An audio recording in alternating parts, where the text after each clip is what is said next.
지금 2022년 부동산 테마가 뭔지 아세요? 서울의 부동산 테마가 뭡니까? 계속 이야기합니다. 유튜브 방송, 네, 온갖 카톡방들, 그 매체들, 플랫폼, 네, 거기서 한결같이 하는 이야기가 있습니다. 여러분, 바로 2022년 부동산 트렌드는요, 그들이 이야기합니다. 테마죠. 바로 모아주택이에요. 모아주택. 자, 여러분, 그렇다면은 2021년도에는 테마가 무엇이었을까요? 혹시 기억하십니까? 여러분, 다 물렸어요. 2021년도 테마가 뭔지 기억하십니까? 혹시 최고진님, 미리님, 파코님, 혹시 아세요? 작년도 테마. 네, 작년도 테마. 호박님께서 아파텔 이야기해 주셨고요. 네, 맞습니다. 네. 자, 바로 이야기 드리자면요. 네, 제가 이렇게 질문을 하면은, 여러분들 답을 해주시거든요. 근데 이 녹화 방송을 보시는 분들은 제가 여러분들한테 질문을 하는 것 자체를 거북해 하시더라고요. 질문만 하지만 빨리 답을 해라. 이렇게 댓글 달고 하시는데, 참, 그게 소통의 방송이겠습니까? 아무튼 간에, 네, 그건 차치하고, 2021년도 부동산 테마는요, 바로 아파텔, 생활형 숙박시설, 그리고 틱톡. 여러분, 아세요? 네. 아파텔, 생활형 숙박시설, 그리고 바로 지식산업센터입니다.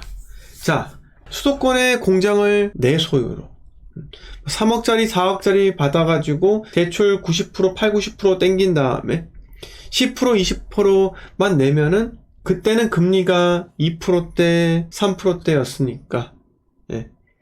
월세만 해서 120만원 이렇게 받으면 남는다라고 해서 프리미엄에 붙었다는 거죠. 지금 어떻게 된 줄 아세요? 지금 어떻게 됐을까요? 예. 그 지식산업센터가요, 마트팅에 갔어요. 여러분, 공장을 왜 사요? 생각을 해봅시다. 지식산업센터를 왜 사냐고요. 지식산업센터는요, 옛날 말로 아파트형 공장입니다. 아파트형 공장. 그 아파트형 공장을 왜 사냐고요. 여러분, 생각해보세요. 제가 계속해서 말씀드리는 게, 이 수익의, 월세 함정이에요. 월세 함정. 여러분, 월세 함정은요, 여러분들을 사고를 마비시켜요. 매월 따박따박 들어오는 현금으로는 좋죠? 당연히 좋죠. 네. 근데, 여러분, 시세 차익을 노릴 때는 정확하게 그걸 노릴 줄 알아야 돼요. 자, 월 현금으로 따박따박 들어올 때는요, 금리가 저렴해야 됩니다. 금리가 올라가서 5%, 6%도 되는데 수익률이 5%, 6% 나오는 줄 아세요? 절대 불가능합니다. 수익형 부동산은요, 오로지 수익률로만 승부를 한다고요. 수익률로, 네, 그 부동산의 가치와 가격이 매겨지는 겁니다.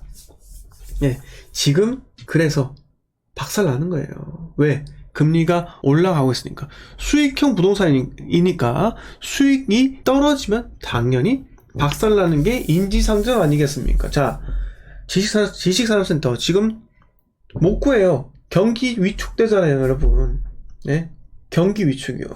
아파트 담보 땡겨가지고 사업을 영위하시는 분들 얼마나 많은데요. 네? 근데 아파트 담보 대출 안 돼요. 사업을 영위하는 사람들이 점점 감소하고 있다고요. 지금 여러분, 개인 사업자 폐업률 계속 높아집니다. 물가 상승했죠. 네? 인건비 상승했죠. 자, 물가 상승이야 전 세계적 추세라고 하지만 인건비 상승은요. 네? 인건비 상승 누가 초래했습니까? 네? 최저임금 올라가지고 초래했잖아요. 네? 자, 제가 드리고 싶은 말씀은, 물론 노동자들은, 네, 높은 급여를 받아야 돼요.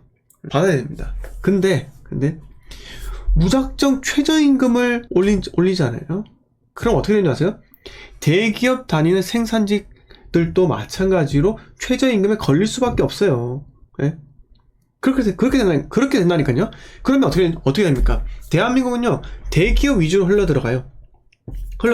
근데 대기업에서 매출을 내고 영업이익이 발생하지 않습니까? 그런데 이 대기업의 그 생산직 근로자가 임금이 계속 올라간다. 사무직도 마찬가지겠죠. 계속 올라간다. 그러면 뭘 줄입니까?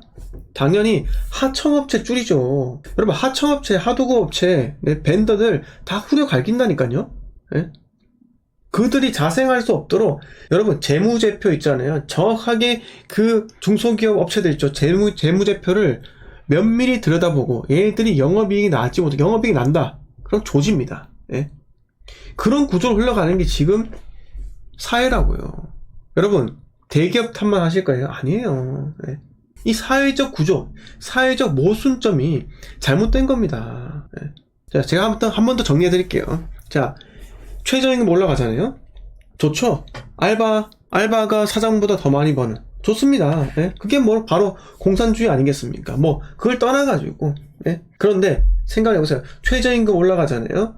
자, 대기업에서 청소 미화하시는 분들 다 올라갑니다. 용역비가 다 올라가요. 그 다음에 홀짝으로 받는 그분들, 자, 상여금이 기본급에 포함이 안 되시는 분들 많아요. 홀수달은 기본급, 짝수달은 기본급하고 상여금 이렇게 받는 회사들 많단 말이에요. 네, 이분들이 최저임금에 걸려요. 연봉이 8, 9천, 7, 8천 돼도 최저임금에 걸린다고요. 그렇게 하면 어떻게 합니까? 이분들의 임금 다시 올려줘야 되잖아요. 자, 막내만 올려주면 됩니까? 막내 올려주잖아요. 호봉 높은 사람들 싹 다 올려줘야 돼요. 그러면 인건비, 노무비, 인건비들이 쫙 올라가기 때문에 구조가 대기업에서는 인건비가 정말 골치 아픈 그런 뭐라 해야 될까, 악재가 된다고요. 거기다가 원자재 가격 오르죠. 그러면 어떻게 됩니까?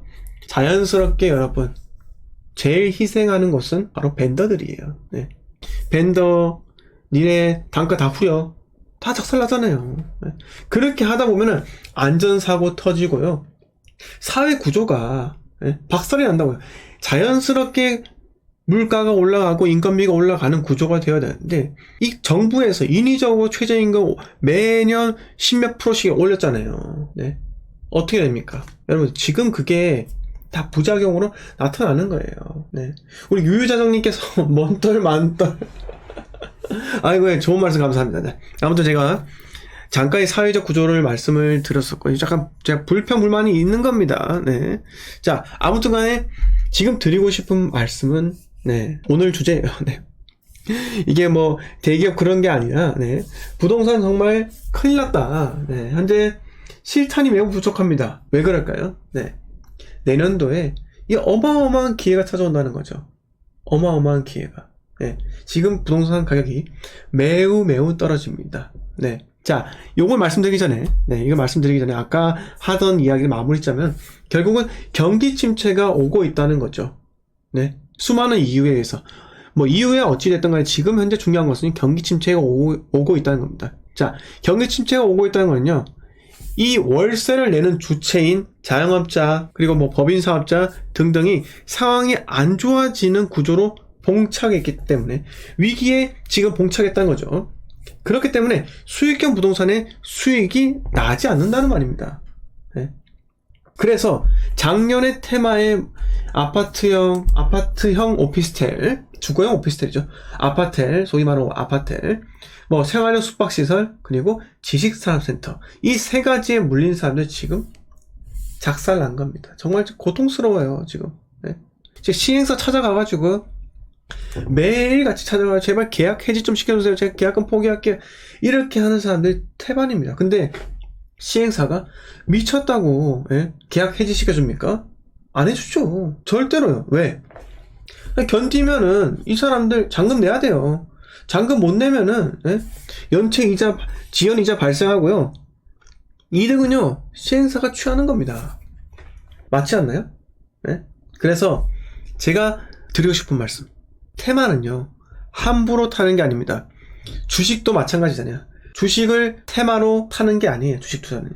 주식도 마찬가지로 쌀 때, 네, 바닥에서, 차트도 바닥일 때, 조금씩 사가지고 모았는데 그게 우연하게 테마에 걸려서 올랐다. 그럼 땡큐. 네. 아니더라도 조금 물가 상승률 대비해서 조금씩 올랐는데 내가 수익 실현 10%, 20% 했다. 그럼 땡큐. 요 정도를 하셔야죠. 네. 그런데 중요한 것은요, 지금 여러분 그게 있죠. 법인으로 종부세 6월달 끝나자마자 6월 1일 기산제 끝나자마자 6월 2일부터 모아주택들 될 만한 거 막 빌라든 단독주택들 막 사모으는 거예요. 사모으고 온갖 커뮤니티 사이트든, 네, 유튜버나 카톡이나 전부 다 해가지고, 뭘 띄웁니까? 모아주택 띄운다니까요, 지금요. 모아주택 띄우고, 화가시켜가지고, 그림 그리고, 네, 그렇게 해가지고, 지금, 결국은 이게, 오르겠다라고 해가지고, 시중에 있는 가격이 이미 올랐는데도 불구하고 내가 더 큰 돈을 지불하고 산단 말이죠. 그리고 어떻게 됩니까? 여러분, 모아주택 그거 성공률 장담하세요? 장담하시냐고요. 그거 가로주택 정비사업이 모여가지고 하는 거예요. 가로주택 정비사업은 기본적으로요, 세대수가 많이 증가할 수 없는 구조예요. 맞습니까? 맞죠, 당연히. 왜? 가로주택 1단의 토지, 자, 13,000제곱미터 미만이 이하인가? 미만인가? 하여튼 미만인 토지 안에서만 가로주택 정비사업을 할 수 있는 거예요. 가로주택 정비사업이 여러 개가 모은 게 바로 모아주택입니다. 모아주택. 뭐 특별한 건 줄 아세요? 모아주택이면 뭐 용적률 더 높아지는 줄 아세요? 아니에요. 그거 사업성이 얕기 때문에 추가 분담가 셉니다. 네? 물론 그렇지 않은 것도 있겠죠. 왜? 단독주택으로만 모여있는 곳, 그거는 가로주택 정비사업을 하더라도 세대수가 훨씬 더 많이 늘어날 수 있기 때문에 그런 거는 괜찮아요. 하지만 빌라, 오피스텔, 온갖 주택들이 섞여있는, 복합체들이 섞여있는 그런 것들은요, 잘 사업성이 나지 않기 때문에 추가 분담금이 여러분 기본적으로 그냥 아파트 한 채 짓는 거랑 똑같은 거예요. 네. 거기다 원래 아파트를 한 채 짓는 비용에다가 빼기 일반 분양 수익률, 일반 분양 수익 대금을 빼면은 나의 추가 분담금이 나오는데 실질적으로 그렇지 않다는 거죠. 네. 자, 인사 한번 하고 가겠습니다. 네, 민서님 반갑습니다. 네, 개민님 반갑고요. 콩깍지님 반갑습니다. 서문자님 반갑습니다. 이경님 반갑습니다. 미니님. 신축 빌라도 유튜브에서 전문가로 하는 사람들이 팔아 제끼대요. 네, 정말 위험해요. 네.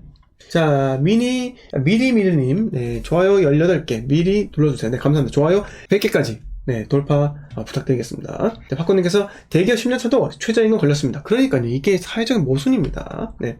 굿해빙님 반갑습니다. 소연이 오늘 갭투자 한 분 자살했대요. 아, 그래요? 갭투자 하신 분이 자살했어요? 네. 먼떨만떨에서 유유자정님, 네, 반갑고요. 이기용님, 중소기업 임명사고도 이러한 구조 때문에 일어나고 있죠. 그쵸? 결국은 중소기업에서 비용을 줄이기 위해서는요, 뭘 높여야 됩니까? 생산성을 높여야 되는 겁니다. 짧은 시간 안에 더 많은 걸 생산해라. 그래야지 비용이 높아지지 않겠습니까? 그러니까 막 밀어붙이고 푸시하다 보니까 여러분, 빵 만드는 공장에서도 사건 사고가 일어나는 겁니다. 정말 고인의 명복을 빌겠습니다. 제가 그 사건 사고를 보면서, 사망 사고를 보면서 무엇을 느꼈는지 아세요?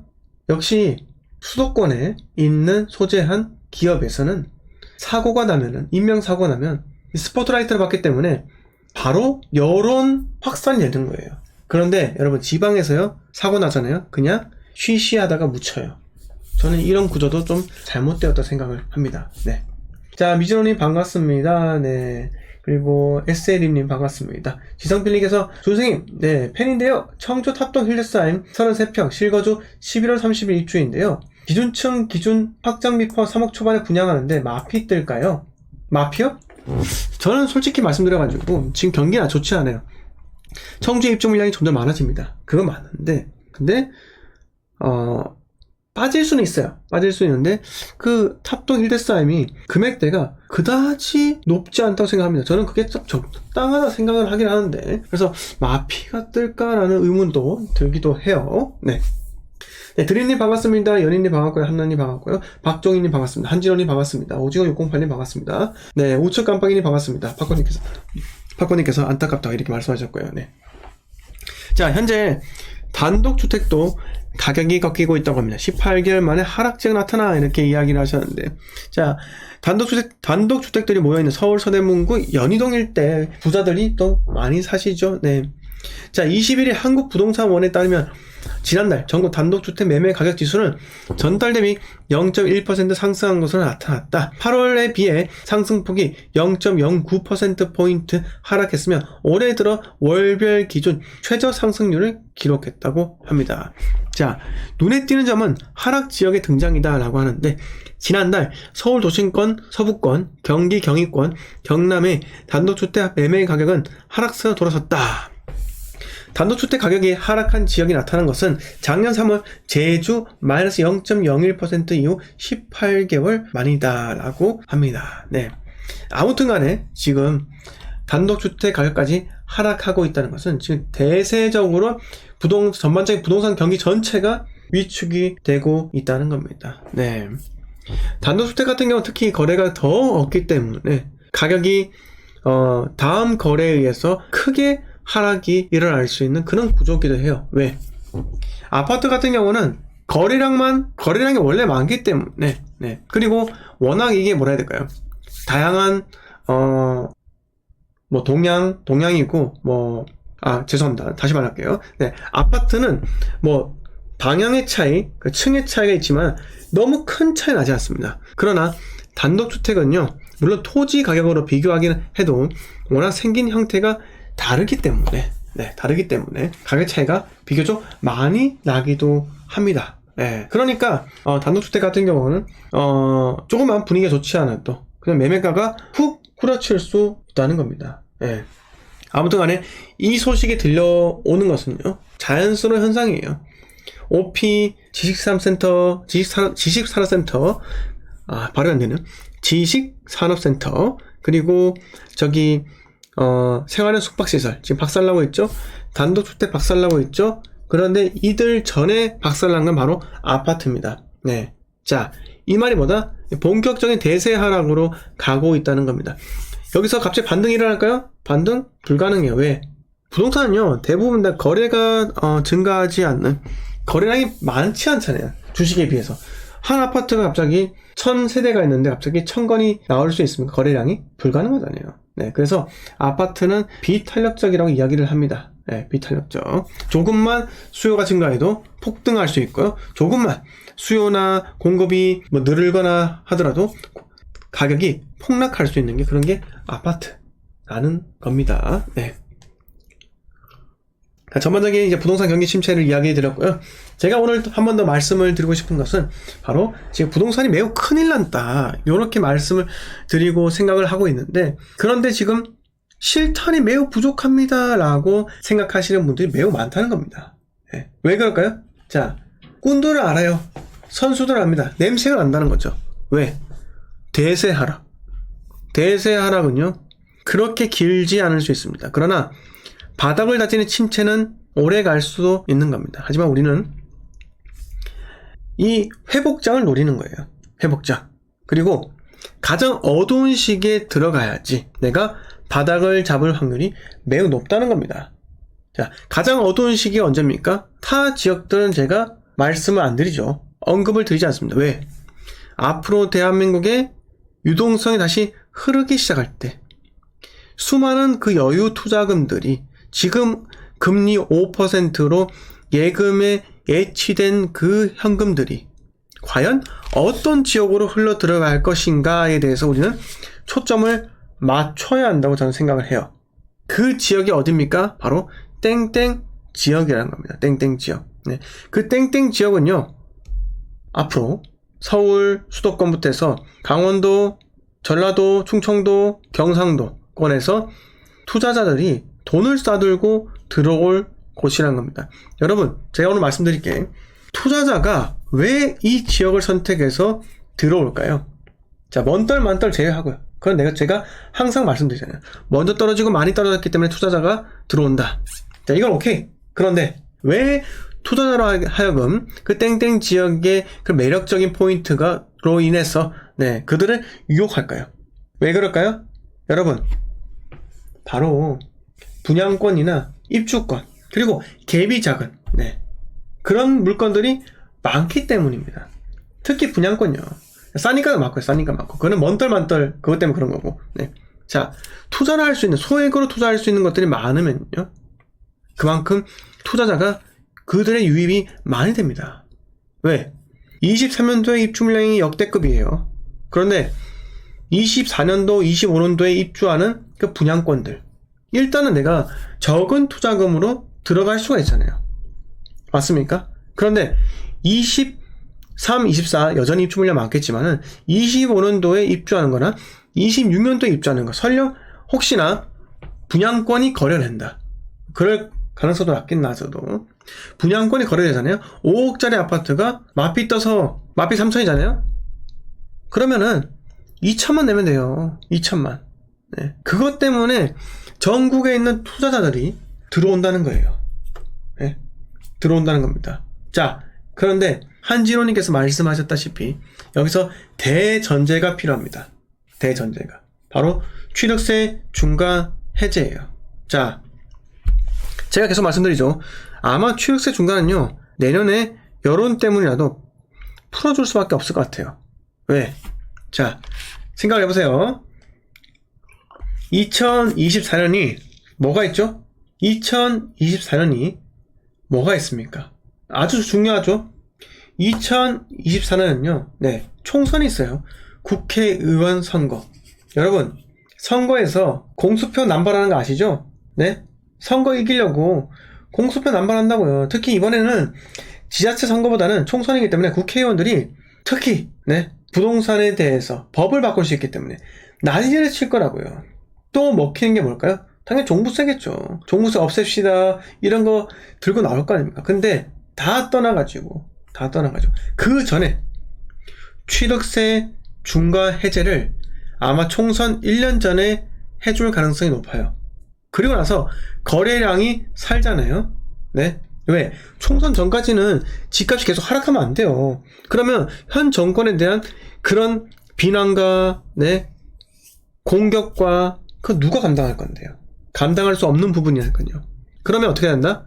집값이 이제 더 하락하는 것을 멈추고 거래량을 터뜨리면서 서서히 회복을 하게끔 만들어야지 총선에서 좀 더 유리할 수 있다라는 게 현 여당의 생각이지 않겠나라는 생각이 듭니다. 자, 총선 때 맞춰가지고 푼다? 그럼 그거는 솔직히 반발심만 일어납니다. 네.